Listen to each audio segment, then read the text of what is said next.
Sunan Ampel, kondisi Majapahit sesudah ditinggal Gajah Mada dan Prabu Hayam Wuruk. Kerajaan Majapahit ini mengalami kemunduran yang drastis. Perang saudara merobek-robek persatuan. Kerajaan pun terpecah belah. Para adipati banyak yang tak loyal kepada Prabu Brawijaya Kertabumi. Pajak dan upeti kerajaan lebih sering dinikmati oleh para adipati dan tak sampai ke Majapahit. Hal ini membuat Sang Prabu sangat bersedih hati. Lebih-lebih lagi dengan adanya kebiasaan buruk para kaum bangsawan dan para pangeran yang suka berpesta pora dan main judi serta mabuk-mabukan. Prabu Brawijaya sadar betul bila kebiasaan semacam itu diteruskan, negara akan menjadi lemah.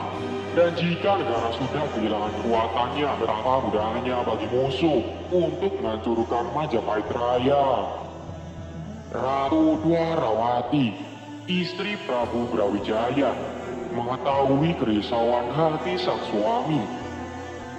Dengan memberanikan diri, ia mengajukan pendapat kepada suaminya. Kanda Prabu, agaknya para penggawa dan rakyat Majapahit sudah tidak takut lagi kepada Sang Hyang Widi. Mereka tak segan lagi dan tak merasa malu melakukan tindakan yang tak terpuji. Berpesta pora, foya-foya, mabuk, dan judi sudah menjadi kebiasaan mereka. Bahkan para pangeran dan kaum bangsawan sudah mulai ikut-ikutan. Sungguh berbahaya bila hal ini dibiarkan berlarut-larut. Negara ini bisa rusak karenanya. Ya, hal itulah yang membuatku risau selama ini, sahut Prabu Brawijaya. Lalu, apa tindakan Kanda Prabu sekarang? Aku masih bingung. Kata Sang Prabu, sudah kuusahakan untuk menambah biksu dan brahmana untuk mendidik dan memperingatkan mereka. Tapi kelakuan mereka masih tetap seperti semula. Bahkan para guru-guru agama Hindu dan Buddha dianggap sangat sepele. Ratu Dwarawati lalu mengajukan usul. Saya mempunyai seorang keponakan yang ahli mendidik dalam hal mengatasi kemerosotan budi pekerti, ujarnya. Betulkah itu? Tanya Sang Prabu. Ya, namanya Sayyid Ali Ramatullah, putra dari Kanda Dewi Candrawulan di negeri Campa. Bila Kanda berkenan, saya akan meminta Rahmanda Prabu di negeri Campa untuk mendatangkan Ali Ramatullah ke Majapahit ini. Tentu saja, aku akan merasa senang bila Rahma Prabu di Campa bersedia mengirimkan Syekh Ali Ramatullah ke Majapahit ini, sambut Raja Brawijaya. Maka pada suatu hari diberangkatkanlah utusan dari Majapahit ke negeri Campa untuk meminta Syekh Ali Ramatullah datang ke Majapahit. Kedatangan utusan Majapahit disambut gembira oleh Raja Campa. Dan Raja Campa tidak keberatan melepas cucunya ke Majapahit untuk meluaskan pengalamannya.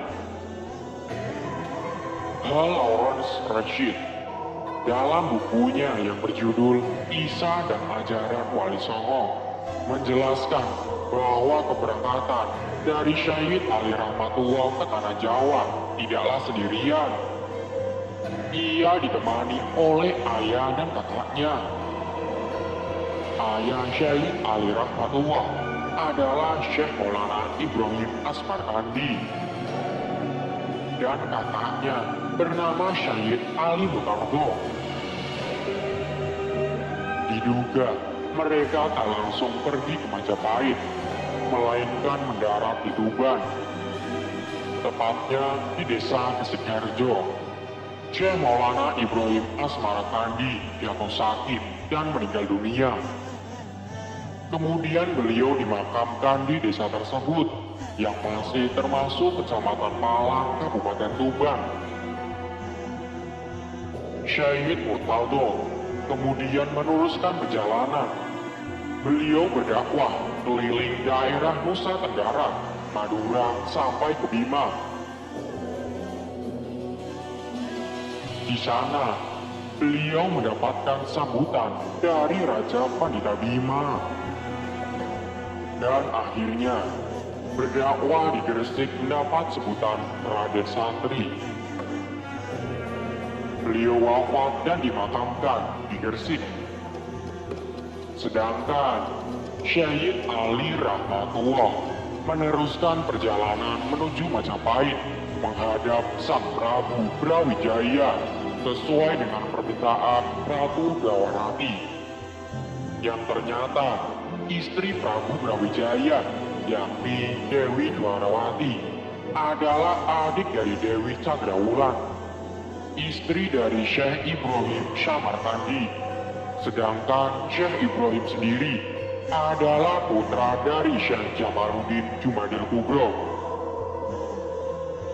Syekh Jamaluddin Jumadil Kubro adalah seorang ulama besar di Samarkandi. Beliau seorang ahli sunnah bermazhab Syafi'i. Syekh Ibrahim berada di Campak dalam rangka berdakwah atas perintah ayahnya, Syekh Jamaluddin Jumadil Kubro. Beliau kemudian diambil menantu oleh Raja Campak, dinikahkan dengan Dewi Cakrawulan. Negeri Campak ini, menurut sebagian ahli sejarah, terletak di Thailand atau Muay Thai. Kerajaan Campak merupakan kerajaan yang pernah menguasai daerah yang sekarang termasuk Vietnam Tengah dan Selatan. Diperkirakan antara abad ke-7 sampai dengan 1832, daerah Campak meliputi area pegunungan di sebelah barat, daerah pantai Indochina, yang dari waktu ke waktu meluas meliputi wilayah Laos sekarang. Pada awalnya, Campak memiliki hubungan budaya dan agama yang erat dengan Tiongkok. Tetapi peperangan dan penaklukan terhadap wilayah tetangganya, yaitu Kerajaan Funan pada abad keempat, telah menyebabkan masuknya budaya India. Setelah abad ke-10 dan seterusnya, perdagangan laut dari Arab ke wilayah ini akhirnya membawa pula pengaruh budaya dan agama Islam ke dalam masyarakat Campak. Kembali ke Syekh Ibrahim, dari perkawinan beliau dengan Dewi Cakrawulan, lahirlah dua orang putra, yaitu Syahid Ali Rahmatullah dan Syahid Murtado.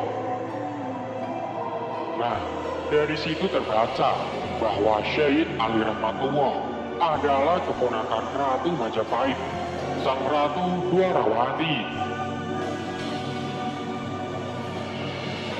Suatu ketika, Nanda Rahmatullah, bersediakah engkau memberikan pelajaran atau mendidik kaum bangsawan dan rakyat Majapahit agar mempunyai budi pekerti mulia? Tanya Sang Prabu begitu menerima kedatangan Raden Rahmatullah. Dengan sikapnya yang sopan, tutur kata yang halus, Syahid Ali Rahmatullah menjawab, "Dengan senang hati Gusti Prabu, saya akan berusaha sekuat-kuatnya untuk mencurahkan kemampuan saya untuk mendidik mereka." "Bagus," sahut Sang Prabu. "Bila demikian, kau akan kuberi hadiah sebidang tanah berikut bangunan di Surabaya. Di sanalah kau akan mendidik para bangsawan dan pangeran Majapahit agar mempunyai budi pekerti mulia."